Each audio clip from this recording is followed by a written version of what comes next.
Persib sebetulnya jujur ya, gue ngelihatnya nih justru malah lebih menambah daya tarik persaingan di papan atas klasemen sementara di Super League. Nah, sebelum kita ngomongin persaingan di Super League, kita ngomongin dulu nih, kemarin kenapa kok Persib bisa kalah 2-0 dari Malut United, apalagi ada penalti dari DDS yang berhasil ditepis sama Dita ya. Teja Pakualam. Oh, Teja Pakualam. Gue pernah nepis tendangan DDS. Pernah dia. Ya, Pas lagi iklan brand ya.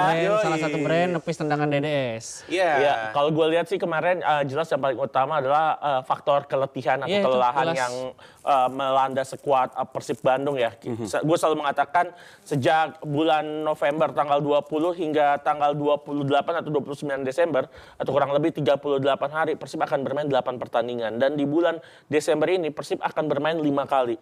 Ini laga ke Malut nggak pernah mudah bagi siapapun, apalagi kalau kita hitung-hitungan jarak. Jarak antara Jakarta, kalau misalnya Persib lewat Soekarno-Hatta ya, via Soekarno-Hatta, flight langsung ke Malut itu sekitar 2.300 km. Dan itu setara dengan perjalanan Persib ke Bangkok. Jadi 2 kali lipat. Jarak away-nya sama aja kayak misalnya main ke Thailand atau ke Kamboja atau main ke Vietnam gitu, ke Ho Chi Minh City. Emang perjalanan cukup jauh ke Malut, ke Ternate, dan memang kelelahan banget. Dan dalam satu interviewnya juga Tom Hai mengatakan bahwa sebelum laga melawan Malut emang Persib tuh udah dilanda keletihan banget, energi udah habis, ditambah mainnya jam 3:30 sore waktu sana timur, dan dimana di waktu Indonesia Barat itu jam 1:30 siang, yang artinya Malut benar-benar bisa memanfaatkan advantage yang mereka miliki.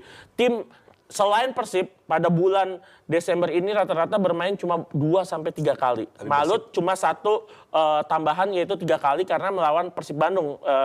Ini tuh kalau tidak salah adalah pertandingan tunda pekan ke-12. Dan bagaimana kelelahan inilah yang membuat Persib nampaknya burn out di laga melawan Malut, dan di babak pertama mereka harus dihukum dengan 2 gol dari Malut United, yang dimana banyak yang mengatakan sebenarnya kalau gol penalti DDS masuk ini bisa 3 bahkan 4 gol bisa bersarang ke gawang Teja Pakualam, tapi ya pertandingan tetap menjadi milik Malut United. Dan gue melihat yang kedua adalah mungkin gemuknya skuad Persib ternyata tidak menjamin dan tidak seefektivitas itu. Karena kalau gue lihat ketika pemain butuh dirotasi di laga melawan Malut United, ada beberapa posisi atau beberapa pemain, tapi pemain yang dirotasi nampaknya tidak dianggap perform dan tetap memaksakan pemain yang mungkin sudah stamina-nya udah kelelahan, udah drop lah. Dan itu menurut gue dua hal. Kalau mungkin kelelahan setelah ini Persib bisa istirahat cukup panjang, mungkin sekitar 4-5 hari ya setelah laga melawan Malut. Tetapi mungkin